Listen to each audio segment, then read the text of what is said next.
আগে এরকম ছিল আর বর্তমানে এই অবস্থা হচ্ছে। এই যে ময়লাগুলো দেখতে পাচ্ছেন, এই সবগুলো ময়লা একদম নিয়েও ওই জাম গাছের কাছে ওই পারে ফেলাই দেবো। আর এখান দিয়ে যেহেতু তার, সেজন্য এদিক দিয়ে ঢুকতে পারলাম না, ওই পাশ দিয়ে ঘুরে ঢুকবো। আর এখানে কি সুন্দর পরিষ্কার, কিভাবে এখানে কাজ করি, এটা পরিষ্কার করি, সেটা দেখার জন্য অবশ্যই ভিডিওটা শেষ পর্যন্ত দেখবেন। তো বিসমিল্লাহ বলে শুরু করে দিলাম। আর আমরা একদম ওই শেষ মাথা থেকে কাজ ধরবো, তো সেজন্য আপাতত মানে রাস্তা করে মানে চেক করে যাইতেছি কোথাও গর্ত মর্ত আছে কিনা। আর যে কোনো কাজ একদম শেষ মাথা থেকে ধরাই ভালো, তা না হলে আস্তে আস্তে সমান করতে করতে আসবো আর পিছনের দিকে আসবো।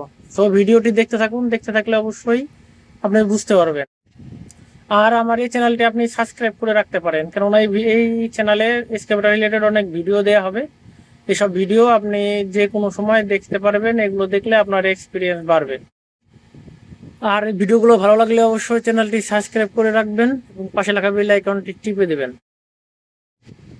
আর আসলে সারাদিনের কাজ আপনার শর্ট ভিডিওতে দেখানো সম্ভব হয় না, যেহেতু এটা অনেক মানে ছোট ভিডিও, সেই জন্য আর কি দেখানো সম্ভব হয় না, এই টানে টেনে দেখানো লাগে এই আর কি।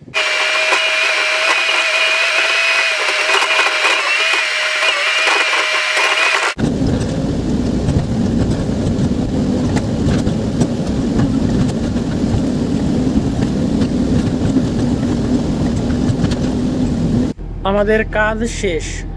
আগে এরকম ছিল আর বর্তমানে এই অবস্থা।